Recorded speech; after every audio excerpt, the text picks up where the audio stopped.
ఏమన్నా లెక్క చెప్పగలుగుతారా సార్? ఇన్ని లక్షల ఎకరాలు మొత్తం మనది కాకుండా పోయింది, తెలంగాణ ప్రజలది కాకుండా పోయిందని. ఇది ఒట్టిగా అంటే నెంబర్ చెప్పొద్దు కానీ మాకు అంచనాలు వస్తున్నాయి.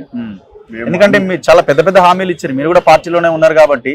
వాళ్ళ భూములు మింగిర్రు, అవంతా కక్కిస్తాం, పేద ప్రజలకు పంచుతాం. ఇది మీ మీ బలమైన భయంకరమైన లైన్. ఇది ఇప్పుడు ప్రజలు వెయిట్ చేస్తున్నారు.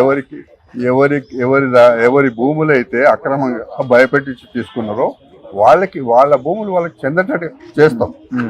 పంచుతాం అనే మాట కాదు కానీ వాళ్ళకి చెందాలి. గవర్నమెంట్ టేక్ ఓవర్ చేస్తుంది ప్రభుత్వ భూములు కబ్జా పెట్టిన వాళ్ళు. తప్పకుండా అట్లాంటి అక్రమాలు చేసి భయపెట్టించి నిషేధిత జాబితాలో పెట్టి సొంతం చేసుకున్న కేసులు చాలా ఉన్నాయి. చాలా ప్రభుత్వం దృష్టికి వచ్చినాయి, కమిటీ దృష్టికి వచ్చినాయి.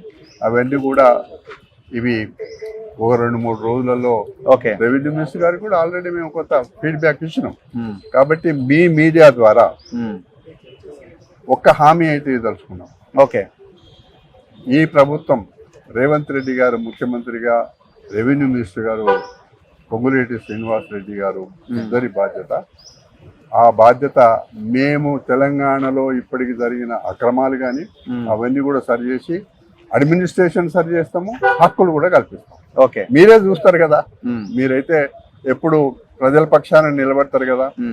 కొద్దిగా కోఆర్డినేషన్ ఉందా సార్? ఇప్పుడు రెవెన్యూ మంత్రి పొంగులేటి శ్రీనివాస్ రెడ్డి, గ్రేట్ ఆఫీసర్ ఉన్నాడు నవీన్ మిట్టల్, ఆయన గురించి మనం కొత్తగా చెప్పాల్సిన అక్కర్లే. మీ కమిటీ సభ్యులు అందరి మధ్య కోఆర్డినేషన్ తోనే ముందుకెళ్తున్నారా? ఈ మాటలు నేను మీడియా ముందు చెప్పగానే నవీన్ మిట్టల్ గురించి మేము ఇట్లాంటి పుస్తకం ఒకటి రాయొచ్చు. మరి మీరు అందులో ఆయనకి మీరు వర్క్ చేస్తున్నారు, ఆ ఆఫీసర్ అక్కడ ఉన్నాడు కాబట్టి. నేను ఎవరైనా కానీ ఆ మాటలు నా నోటి నుంచి నేను చెప్పడం నాకు మంచిది కాదు. ఏదైనా రైతాంగం పూర్వం నుంచి తరతరాలుగా దున్నుకుంటున్న వాళ్ళు కానీ హక్కున్న వాళ్ళకి కానీ వాళ్ళకి హక్కులు కలిగిస్తాం. భవిష్యత్తులో కూడా ఏ విధమైన ఇబ్బంది జరగకుండా దానికి ఒక చట్టం, సమగ్రమైన చట్టం కూడా తీసుకుంటాం. Anyway, thank you sir, thank you very much. ఇది కోదండ రెడ్డి గారితో ఇంటర్వ్యూ ధరణి మీద. సో మీకు క్లారిటీ వచ్చిందా లేదా మీరే తెలుసుకోండి. చూస్తూనే ఉండండి మన తొలి వెలుగు.